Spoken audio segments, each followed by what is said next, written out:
Capítulo 8. La lenta recuperación. 1945-1953.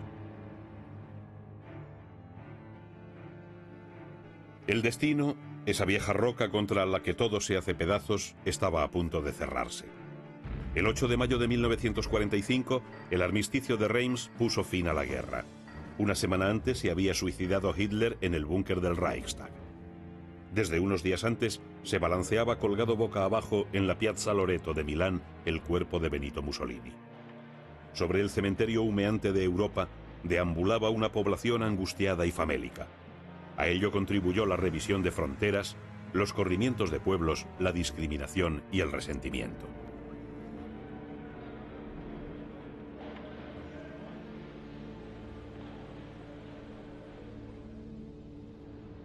Era imposible evitar que tras la Guerra Caliente surgiera la Guerra Fría. En marzo de 1946, Churchill había dicho: de Stettin en el Báltico a Trieste en el Adriático ha caído un telón de acero que divide el continente. Europa buscó refugio en su unidad. Los movimientos europeístas surgidos en 1945 en Bruselas se concretarían en 1949 en el Consejo de Europa. El Plan Marshall pondría las bases económicas de la recuperación y se creó en París un organismo de cooperación, la OECE, y en el este surgía el Comecon.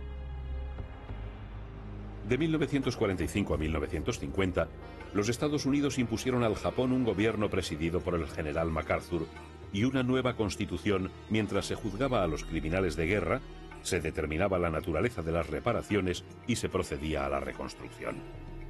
En 1949, el gabinete de Yoshida firmó una alianza amplísima con Estados Unidos que en 1951 devolvía al país su independencia.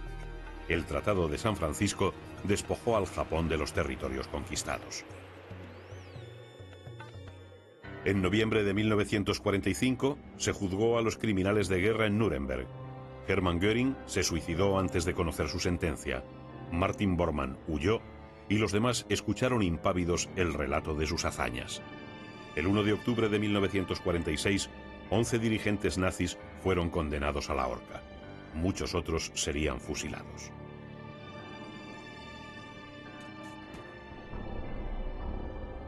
En la URSS, la victoria consolidó la tiranía de Stalin. En 1946 se redactó una nueva constitución y se reorganizó el gobierno. Bulganin, ministro de Defensa desde 1947 y secretario del Comité Central, controló el ejército y el partido. 2 años después, a la muerte de Zdanov, entraron en escena Malenkov, Beria y Khrushchev.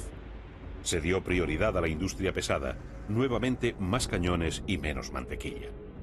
El cuarto plan quinquenal impulsó la construcción de viviendas, carreteras y ferrocarriles. Se fomentó el rearme y comenzó a explotarse Siberia. En política exterior, Stalin cosechó grandes éxitos. Hasta 1945, solo la URSS figuraba como país socialista. Pero tras la guerra, muchos países del este cayeron bajo su influjo, alterando la correlación de fuerzas y afectando a la política internacional. En 1949, el Comecon dividió la vida económica mundial. Poco después, el Pacto de Varsovia dividía el mundo en 2 bloques que se miraban con recelo. La Guerra Fría era un hecho. El bloque socialista engullía regiones enteras. En 1945, Stalin se anexionó territorios polacos, una parte de Prusia y otra de los Cárpatos ucranianos, y en 1947 la Carelia finesa y la Besarabia rumana. Los tratados de paz de París de aquel año se lo permitieron. La URSS promovía la inestabilidad en los países de su órbita. Checoslovaquia, cuyo gobierno en el exilio se había comprometido con Stalin, acordó en 1946 formar gobierno con Masaryk y Eduard Beneš. La presión comunista fue tal que en 1948 Masaryk se suicidó y Beneš dejó el gobierno. El país cayó en la órbita soviética. En Polonia, tras la creación de un gobierno de unidad nacional, hubo diferencias entre los comunistas de Władysław Gomulka y los nacionalistas de Bolesław Bierut. Las elecciones de 1947 dieron al bloque democrático el 80% de los votos. Un año después cayó Gomulka por criticar la colectivización de la agricultura y oponerse a la condena de Tito. En 1949, las fricciones entre la Iglesia y el Estado comenzaron a ser insalvables. La monarquía fue abolida en 1946 en Bulgaria en medio de un charco de sangre. Los campesinos fueron sacrificados por el gobierno prosoviético de Georgi Dimitrov. En 1944 había regresado a Atenas el gobierno en el exilio y un año después volvió Jorge II, a quien en 1947 sucedería su hermano Pablo. Los comunistas proclamaron la República en el norte y provocaron una guerra civil. El gobierno de Alejandro Papagos se dedicó a reconstruir la nación. Turquía se decantó hacia Occidente tras la victoria del Partido Democrático. En mayo de 1946, el presidente Truman habilitó una ayuda de $400 millones para Turquía y Grecia. La voluntad de evitar nuevas guerras condujo a la Conferencia de San Francisco el 26 de junio de 1945. De allí saldrían las Naciones Unidas. La ONU obtuvo logros. En 1946 las tropas soviéticas y británicas salieron de Irán y el Shah Reza Pahlavi, contra quien se atentó en 1949, reunificó el país a pesar de los manejos soviéticos de fomentar el nacionalismo en Azerbaiyán y Kurdistán. En El Cairo se creó en 1945 la Liga Árabe para coordinar la política exterior del mundo islámico. Un factor nuevo se introdujo en la zona: los judíos, que iban a hacer valer sus derechos históricos sobre una tierra santa para todos, Israel. Las Naciones Unidas votaron el 29 de noviembre de 1947 el fin del mandato inglés en Palestina y la división del territorio en dos unidades, Israel y un país árabo-palestino. Los árabes, en desacuerdo con la decisión, atacaron a los judíos un día después. El 14 de mayo de 1948, el Consejo Nacional Judío proclamó la independencia con David Ben Gurión como primer ministro y Chaim Weizmann como presidente. Los Estados Unidos y la URSS reconocieron el nuevo estatus. Abdul Alá de Jordania cercó Jerusalén y 85.000 judíos se dispusieron a defenderse. Líbano, Jordania, Siria, Egipto e Irak hicieron causa común contra Israel. Los judíos ocuparon Ramle y Lod, se apoderaron de Nazaret y la Alta Galilea, y en los primeros meses de 1949 ocuparon el Negev hasta la frontera con Egipto, excepto la franja costera de Gaza. Fue una guerra intermitente, 60 días de lucha y 20 meses de problemas. En mayo de 1949, Israel fue admitida en el seno de Naciones Unidas. En abril de 1949 se había firmado en Washington el Tratado del Atlántico Norte, al que un año más tarde se adhirió Alemania. La alianza nacía en plena Guerra Fría, el triunfo comunista en Checoslovaquia y el bloqueo de Berlín. Como consecuencia del estado en que había quedado Europa, Truman había encargado en 1947 al secretario de Estado George Marshall un plan de ayuda basado en créditos blandos o a fondo perdido, envío de materias primas y alimentos. Había que evitar que Europa cayera en manos del comunismo, bien implantado ya en Italia y Francia. Truman sabía que la victoria consiste en hacer ganar también a los vencidos.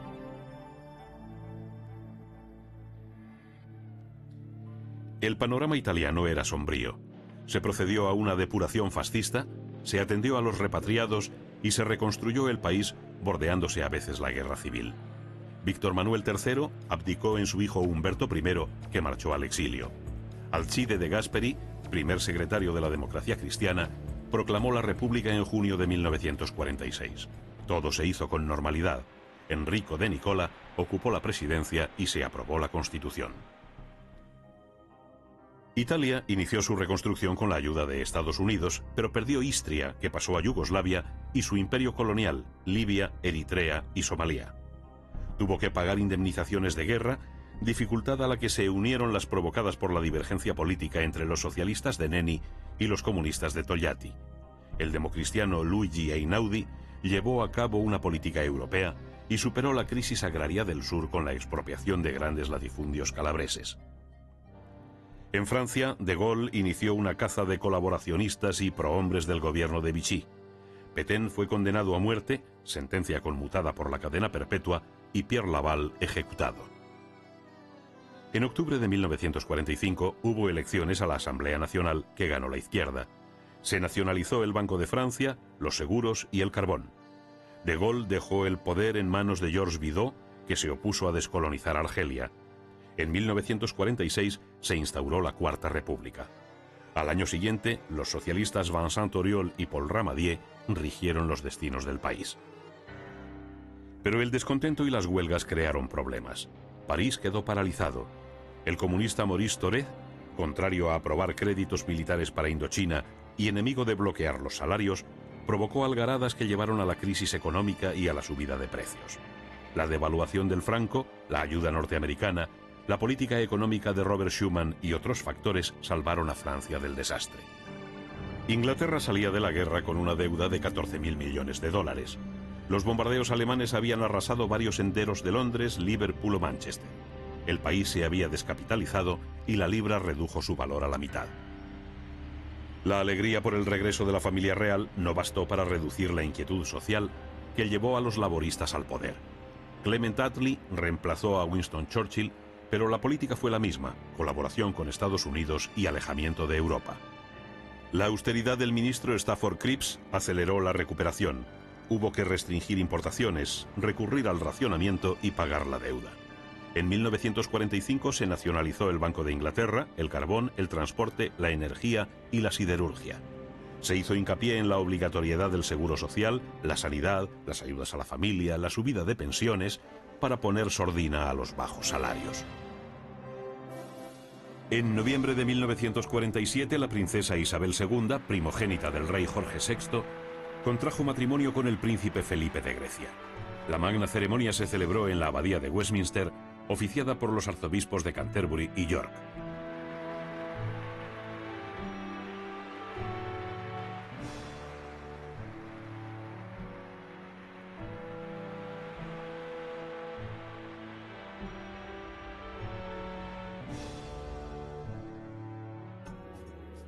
En 1947, el ministro de Exteriores, Bevin, transformó la Commonwealth en una asociación de estados independientes.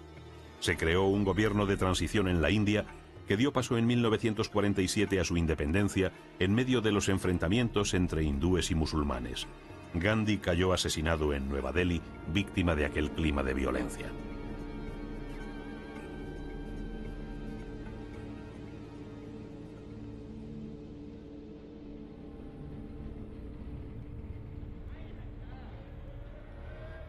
En Irlanda se proclamó la República del Eire en 1949. Cuando en 1951 Churchill recuperó el poder, Inglaterra no se había resignado aún a dejar de ser considerada un imperio. Las tropas británicas ocuparon Suez ante la negativa egipcia de continuar con el tratado que Londres había impuesto. Ya eran otros tiempos.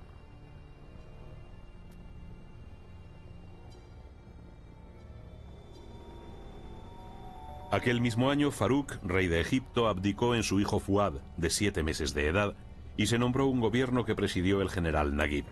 Un año después se proclamó la República. También Alemania salió de la guerra arruinada.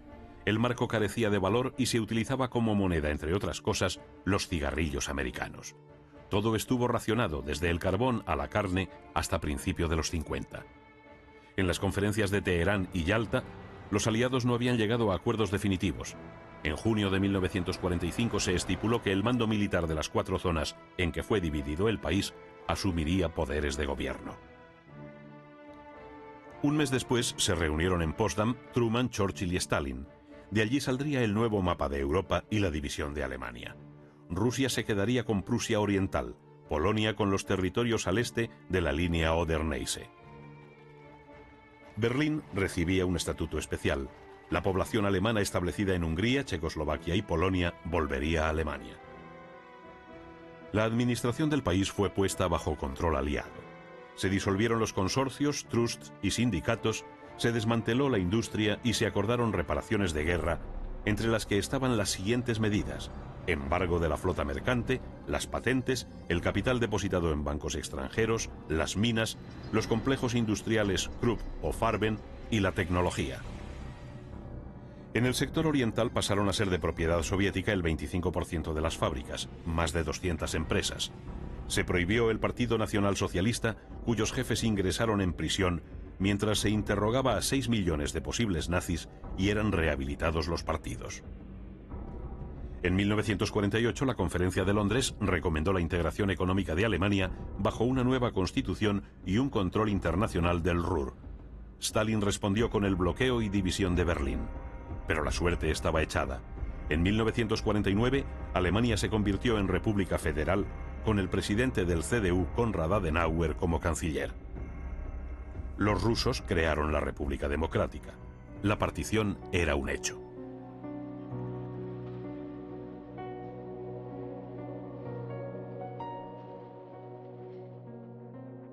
En 1950, Leopoldo III de Bélgica abdica en su hijo Balduino, que no ocupará el trono hasta su mayoría de edad. En Oriente se inició el proceso descolonizador. Europa no podía mantenerse más tiempo en África, en Asia ni en Oceanía. Nuevos países accedieron a la independencia. El paralelo 38 dividió Corea en dos. El norte se organizó en un frente popular y el sur formó un gobierno militar pro-Estados Unidos. Tras las elecciones a la Asamblea Nacional en agosto de 1948, nació Corea del Sur con Syngman Rhee como presidente y se proclamó la República Popular de Corea del Norte con Kim Il-sung como primer ministro. Las tropas extranjeras se retiraron, dejando una frontera caliente. El norte violó el paralelo 38 en junio de 1950 y Seúl quedó a su merced. Los Estados Unidos solicitaron la reunión del Consejo de Seguridad, que envió tropas. MacArthur desembarcó en Incheon. La entrada en liza del ejército chino prolongó el conflicto hasta el verano de 1953, dejando tras de sí 1 millón de muertos. Hubieran sido más de no haber atajado de manera drástica el presidente Truman las sugerencias del general MacArthur de lanzar la bomba atómica sobre China. 3 meses antes, en marzo de 1953, murió Stalin. Su papel en política exterior, aunque enigmático desde 1945, tuvo su plasmación en la creación de la Revolución China y de los regímenes totalitarios de la Europa del Este. En general, su actuación fue beneficiosa para Rusia, cuya economía planificó. Heredó un país que trabajaba el campo con arado de madera y lo dotó de reactores atómicos. Lástima que su obra se hubiera levantado sobre la tiranía. En Indochina, donde en 1945 los japoneses arrebataron a Francia el dominio, la Conferencia de Potsdam previó 2 zonas de influencia a ambos lados del paralelo 16. En el norte, Ho Chi Minh creó la República Democrática de Vietnam, y en el sur, Inglaterra restableció en 1946 la dominación francesa. Camboya accedió a la independencia. Francia, con las pretensiones ultranacionalistas de volver al estado de cosas anterior, provocó la Primera Guerra de Indochina. La Legión ocupó el delta del Mekong, subestimando la capacidad ofensiva del Viet Minh, cuyo general Giap infligió derrotas que obligaron al gobierno profrancés del exemperador Bao Dai a pedir ayuda. Estados Unidos ayudó a Francia y el conflicto se enredó. La URSS y la China de Mao brindaron su ayuda a Ho Chi Minh. China atravesó un periodo de inestabilidad. Chiang Kai-shek ocupó las grandes ciudades, pero no fue capaz de poner orden y se erigió en dictador con el visto bueno de Estados Unidos. La URSS firmó en 1945 un pacto con Mao y el enfrentamiento entre el ejército nacionalista del Kuomintang y los comunistas provocó la guerra civil. En 1949, Mao conquistó Nankín y proclamó la República Popular. Un año después, tras los éxitos en Hainan, Mao intervino en Corea e Indochina. En los Estados Unidos, Harry Truman basó su política en el anticomunismo. El senador Joseph McCarthy creó en 1947 un mecanismo inquisitorial, la Comisión de Actividades Antiamericanas. El monopolio nuclear y la capacidad de maniobrar a través de la ONU dio a Truman un liderazgo mundial que usó para modelar la política de acuerdo con su visión. Se aferró a la creencia de que Stalin se proponía dominar Europa y para evitarlo incrementó el apoyo económico a los pueblos libres. Era la doctrina Truman, criticada por el sector liberal de su país, pero que dominó a lo largo de la Guerra Fría y presidió las relaciones con la URSS. En mayo de aquel año se creó la Central Intelligence Agency, la CIA, dependiente del Consejo de Seguridad Nacional, nacido unos meses antes con el fin de coordinar los servicios secretos. Truman, que obtuvo un segundo mandato en 1948, anunció como programa un compromiso social en la línea marcada por Roosevelt, el Fair Deal. Él sabía que el malestar social no era exclusivo del exterior. En marzo de 1949, 500.000 de mineros fueron a la huelga en los Estados Unidos, muestra de lo que sucedía en el país, y se propuso gobernar teniendo en mente la realidad. Aunque tuvo al Congreso en contra, dedicó fondos públicos a la educación, a la electrificación del campo y a la construcción de viviendas. El gobierno americano estaba obsesionado con el espionaje. El físico Julius Rosenberg y su esposa Ethel son acusados de vender secretos atómicos al cónsul soviético. Fueron condenados a morir en la silla eléctrica. Era un síntoma más de la creciente guerra fría entre las dos potencias.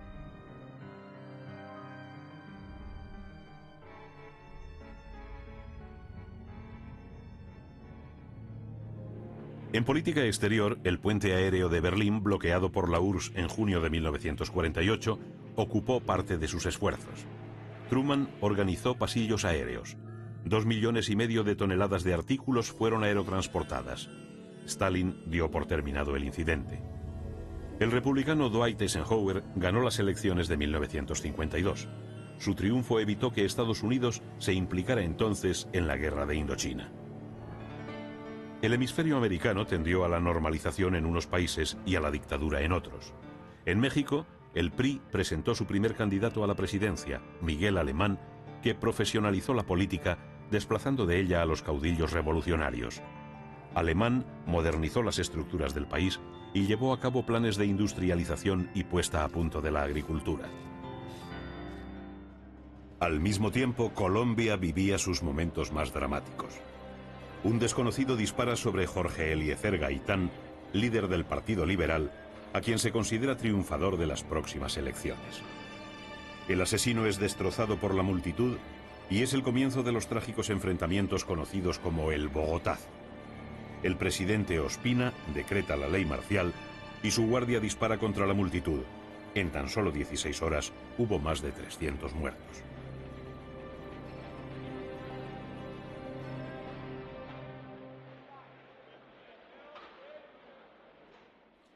En Argentina, la vida política y social comenzó a girar en torno a dos personajes: Juan Domingo Perón, encarcelado en octubre de 1945, y Eva Duarte, que llenó las calles de Buenos Aires de descamisados para reclamar la vuelta de Perón. En 1952 murió Evita, víctima de una leucemia. Más de 70.000 personas desfilaron ante su cadáver, expuesto en el Ministerio de Trabajo con un traje de noche blanco.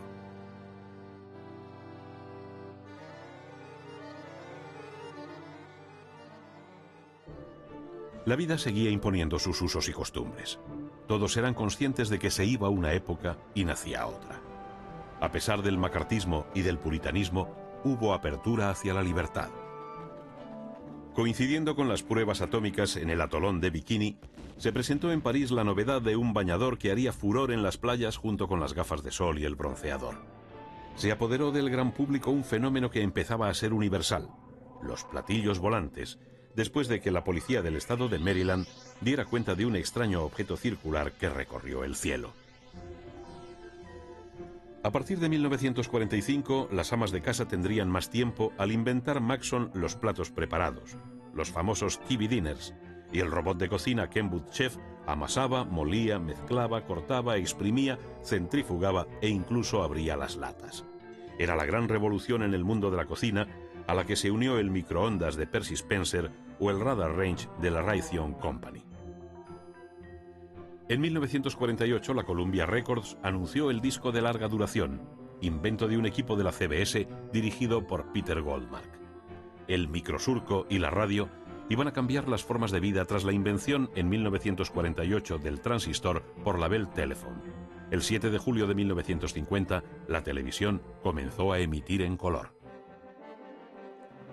Tras la guerra, el cine recobró su pulso, pero disminuyó el número de salas en los Estados Unidos. De las 30.000 de años anteriores, solo permanecían 14.000. La URSS tenía 12.000 e Italia 8.000. La televisión tuvo la culpa. En 1945 Estados Unidos tenía 30.000 receptores. 5 años después, 15 millones. La asistencia al cine cayó en un 40%. pero se siguieron produciendo muchas películas. Fritz Lang realiza en 1945 Perversidad con Edward Robinson, John Bennett y Margaret Lindsay. Bohope produce Morena y Peligrosa, interpretándola junto a Dorothy Lamour y Peter Lorre. En 1950, José Ferrer consigue el Oscar al mejor actor por su interpretación de Cyrano de Bergerac. Francis Albert Sinatra se separa de su esposa Nancy para casarse en 1951 con la reina del celuloide, Ava Gardner. William Holden llevó a la pantalla la obra de Thornton Wilder, Sinfonía de la Vida, bajo la dirección de Sam Wood. Elia Kazan creó el Actors Studio de Nueva York, donde se formaron Marlon Brando o Paul Newman, que soportaron el método Stanislavski. El 25% de las películas pertenecían al género del western. A John Ford le salieron discípulos como King Vidor, en Duelo al Sol, o Tulsa, donde Stuart Heisler plasma el nacimiento de un imperio de petróleo con Susan Hayward y Robert Preston. El mundo deportivo presenció en las Olimpiadas de Londres de 1948 las proezas de la danesa Fanny Blankers-Koen y sus 4 medallas de oro, y el triunfo de un corredor de genio, el checo Zatopek. En 1949 se creó la Federación Internacional de Motociclismo. Nacía también la Fórmula 1. En el ámbito científico, 1946 fue el año de las pruebas atómicas en el Pacífico, pistoletazo de salida para la carrera nuclear. El ingeniero alemán Konrad Zuse había perfeccionado su Z3, la primera máquina automática digital de cálculo, el primer ordenador capaz de recibir un programa registrado. Utilizaban miles de lámparas al vacío y miles de relés. Se empiezan a diseñar analizadores en todo el mundo. Había comenzado la era de la informática.